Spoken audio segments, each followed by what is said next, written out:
Tonight we will be celebrating the Passover Seder. The Seder is a night of seeming contradictions. We eat matzah, which is on one hand the bread of affliction that we ate while we were slaves, and yet also it's the bread of redemption. We drink 4 cups of wine that correspond to the 4 languages of redemption, yet we use red wine because we want to remind ourselves of blood.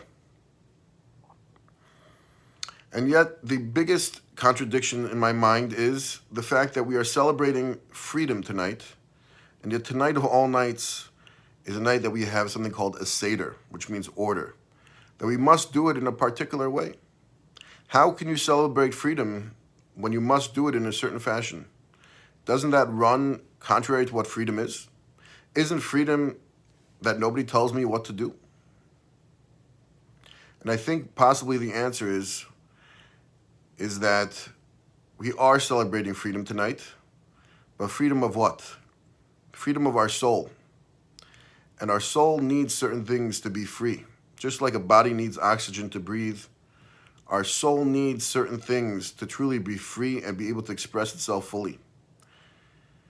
We're trying to free our soul from the shackles of this world, to let it be a spiritual place, not materialistic, to make sure that it operates at its highest capacity, which the creator of the soul has told us how to do, by living words of Torah, by living a life of Torah.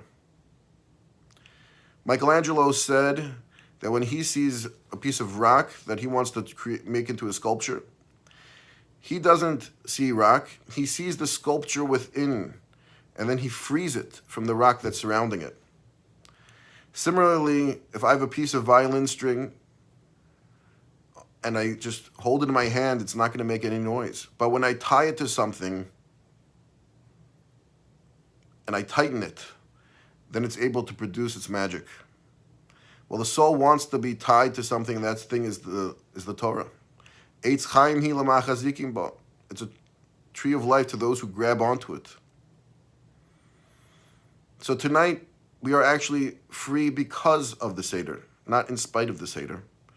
Because we are tying ourselves to the order that the Creator has shown us, we are able to free our souls from everything that's around it, from all the material that's around it, like Michelangelo said with his sculptures. And we are able to use it to its utmost capacity like a violin string, because this is the way that it was intended to be. So tonight when we follow the Seder, that is showing freedom. That is the way that we can use the soul to express itself fully, which is the ultimate freedom that we can experience. And through life, not just tonight, but through life, if we want to experience freedom, it is by living the way that the Creator intended through a life of Torah. I wish all of you a very happy and healthy, safe and kosher Passover.